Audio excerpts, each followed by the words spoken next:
ముందుగా అందరికీ నమస్కారం. నా ఛానల్‌ని మొదటిసారి ఎవరైతే చూస్తున్నారో సబ్స్క్రైబ్ చేయండి, షేర్ చేయండి, మీ అమూల్యమైన కామెంట్ అండ్ లైక్స్ అందించండి. నా ఛానల్ గ్రోత్‌లో సపోర్ట్‌గా ఉండండి.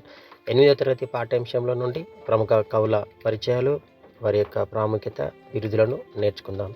రాబోయే టెట్ అండ్ డిఎస్‌లో మంచి మార్కులతో ఉత్తీర్ణత సాధిస్తాం. 8వ తరగతిలో త్యాగనిరతి, సముద్ర ప్రయాణం, బండారి బసవన్న, అసామాన్యులు, శతకసుధ, తెలుగు జనపద గేయాలు, మంజీర, చిన్నప్పుడే అమరులు, సింగరేణి, కాపు బిడ్డ, మాట్లాడే నాగలి పాఠ్యాంశాల నుంచి కవి పరిచయాలు నేర్చుకుందాం. రాజమహేంద్రవరాన్ని రాజధానిగా పరిపాలించిన రాజరాజ నరేంద్రుని ఆస్థాన కవి నన్నయ. ఇతనికి వాఘానుశాసనుడు అనే బిరుదున్నది. వ్యాసుడు మహాభారతాన్ని సంస్కృతంలో రాశారు.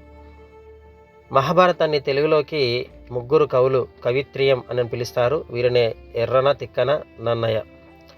నన్నయ కవి మహాభారతంలోని 18 పర్వాలలో ఆది సభా పర్వాలు, అరణ్య పర్వంలో 4వ ఆశ్వాసంలో శారదరాత్రులు అనే పద్యం వరకు తెలుగులోకి అనువదించాడు. నన్నయ కవి ఆంధ్రశబ్ద చింతమణి అనే తెలుగు వ్యాకరణ గ్రంథాన్ని సంస్కృతంలో రాశారు. అలాగే తన కవిత్వంలో ప్రసన్న కథ, కలితార్థయుక్తి, అక్షర రమ్యత, నానా రుచిరార్థ సూక్తి నిధిత్వం అనే లక్షణాలు ఉన్నాయి. సముద్ర ప్రయాణం కవి పరిచయం. ముద్దు రామకృష్ణయ్య పెద్దపల్లి జిల్లాలోని మంతాని గ్రామంలో జన్మించారు. 18/10/1907లో 21/10/1985లో మరణించారు. వీరి తండ్రి ముద్దు రాజన్న, తల్లి ముద్దు అమ్మాయి. 1946లో బ్రిటన్లోని లీడ్స్ విశ్వవిద్యాలయం నుండి ఎంఈడి పట్టా పొందాడు.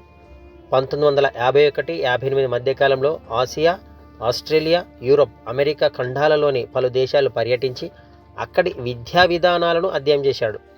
మన దేశపు విద్యారంగంలో ఎన్నో సంస్కరణలు తెచ్చాడు. అవి నేటికి ఆదర్శప్రాయాలైనాయి. సమయపాలనకు ఆయనకు పెట్టింది పేరు. నిరక్షరాస్యత నిర్మూలన కోసం ఈచ్ వన్ టీచ్ వన్ అనే ఉద్యమాన్ని జీవిత చరమాంకం వరకు కొనసాగించిన గొప్ప విద్యావేత్త ముద్దు రామకృష్ణయ్య. బండారి బసవన్న కవి పరిచయం.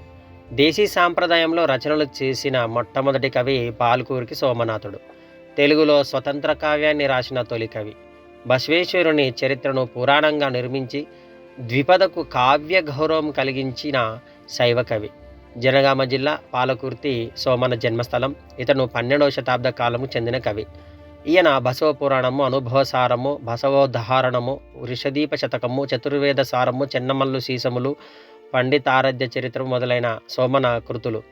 రగడ, గద్య, పంచకం, అష్టకం, ద్విపద, శతకం, ఉదాహరణం మొదలైన సాహితీ ప్రక్రియలను ఈయన ఆద్యుడు. సంస్కృత, తమిళ, కన్నడ, మరాఠీ భాష పదాలను యథేచ్ఛంగా తన రచనలో ఉపయోగించిన బహుభాషా కోవిదుడు.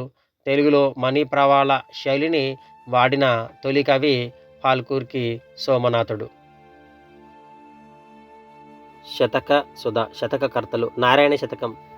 నారాయణ అన్న మకుటంతో మనసుకు ఆహ్లాదాన్ని కలిగించే అద్భుతమైన పద్యాలు ఇందులో ఉన్నవి. దీనిని పోతన రాశాడు. ఇతడు జనగామ జిల్లా బమ్మరవాసి. ఆంధ్ర మహాభాగవతం, భోగిని దండకం, వీరభద్ర విజయం రాశారు.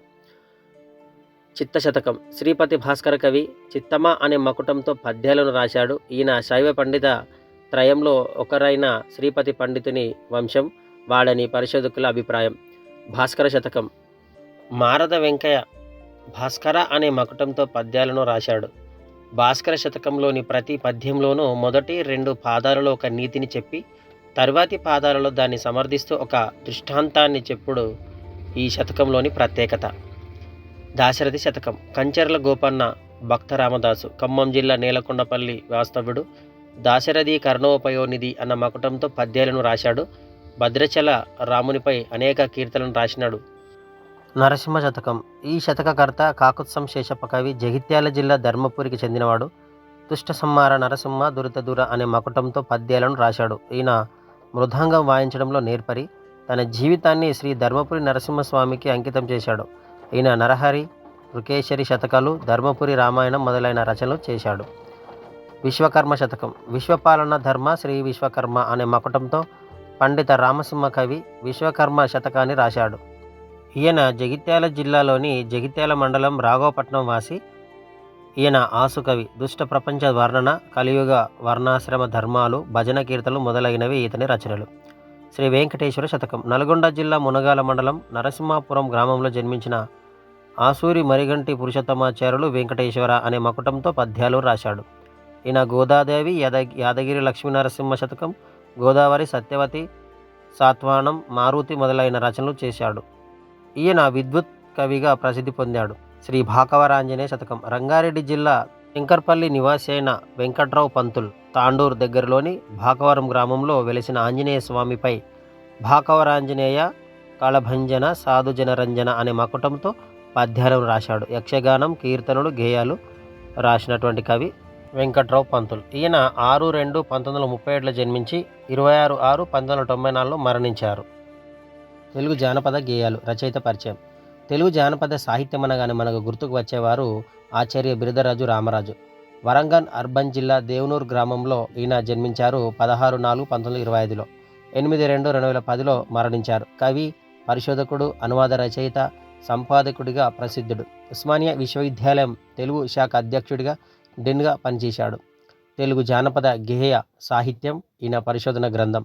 చరిత్రకెక్కిన చరితార్థులు, ఆంధ్రయోగులు, మరుగున పడిన మాణిక్యాలు, ఉర్దూ తెలుగు నిఘంటువు, తెలుగు జానపద రామాయణం, తెలంగాణ పల్లెపాటలు, తెలంగాణ పిల్లల పాటలు మొదలైనవి ఈయన ఇతర రచనలు మనం చూడవచ్చు. అంజీరా కవి పరిచయం. డాక్టర్ విముగంటి నరసింహాచార్యులు సిద్దిపేట జిల్లాలోని సిద్దిపేటలో 30/6/1930న రామక్క రంగాచార్యులు అనే దంపతులకు జన్మించారు. సాహిత్య వికాస మండలి సంస్థను, మెదక్ జిల్లా రచయితల సంఘంను స్థాపించి సాహిత్య వికాసానికి కృషి చేశాడు. తిక్కన్న, రామదాసు అనే పద్య కావ్యాలను, మంజీర నాదాలు అనే గేయ కావ్యాన్ని, వివేక విజయం అనే కావ్య ఖండికతో పాటు 40 పుస్తకాలు రాశాడు. కవి కోకిల, కావ్య కళానిధి, విద్వత్ కవి ఆయన బిరుదులు. తెలుగు విశ్వవిద్యాలయం వేముగంటిని గౌరవ డాక్టర్తో సత్కరించాయి.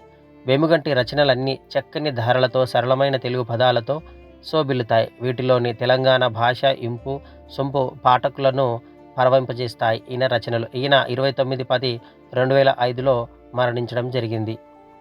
చిన్నప్పుడే పాఠ్య రచయిత, సుప్రసిద్ధ రచయిత, సాహితీవేత్త, తొలితరం కథా రచయిత వట్టికోట అల్వర్ స్వామి నల్గొండ జిల్లాలోని చెరువు మాదారంలో జన్మించాడు. 1/11/1915. నిజాం పాలనకు వ్యతిరేకంగా పోరాడి జైలు వెళ్ళాడు. ఆంధ్ర మహాసభ నల్గొండ జిల్లా శాఖకు అధ్యక్షుడిగా పనిచేశాడు. దేశోద్ధారక గ్రంథమాలను స్థాపించి 35 పుస్తకాలను ముద్రించాడు. తెలంగాణ గుమస్తల్ అనే పత్రికలను నడిపించాడు. జైలు లోపల అనే కథల సంపుటితో పాటు అనేక కథలు రాశాడు. రామప్ప రభస, తెలంగాణ వ్యాసాలు ఈయన ఇతర రచనలు. హైదరాబాద్ సంస్థానంలోని ప్రజల్లో స్ఫూర్తిని, సాంస్కృతిక చైతన్యాన్ని రగిలించిన అల్వర్ స్వామి రాసిన ప్రజల మనిషి, గంగు నవలలు ఎంతో ప్రజాదరణ పొందాయి. ఇతను 5/2/1961లో మరణించారు. అమరులు. సామాజిక స్పృహ కలిగిన సాహితీవేత్త ఆచార్య కె రుక్నుద్దీన్. ఈయన నాగర్ కర్నూలు జిల్లా రాచూర్ గ్రామంలో 2/5/1947లో జన్మించాడు. ఉస్మానియా విశ్వవిద్యాలయంలో ఆచార్యుడిగా పనిచేశారు. జానపద సాహిత్యంలో అలంకార విధానంపై పరిశోధనల గ్రంథాన్ని రాశారు. 1969 సంవత్సరంలో విప్లవ ఢంక మోగించడంతో మొదలైన ఇతని రచన వ్యాసంగం తుది శ్వాస వరకు కొనసాగింది. ప్రయాణం, శలిమే, సూక్తి, సుధా, కిన్నెరమెట్లు, మదుగుపూలు, విశ్వదర్శనం వంటి ఉత్తమ రచనలు చేశాడు. ఎన్నో సాహితీ సంస్థల నుండి పురస్కారాలను అందుకున్నాడు.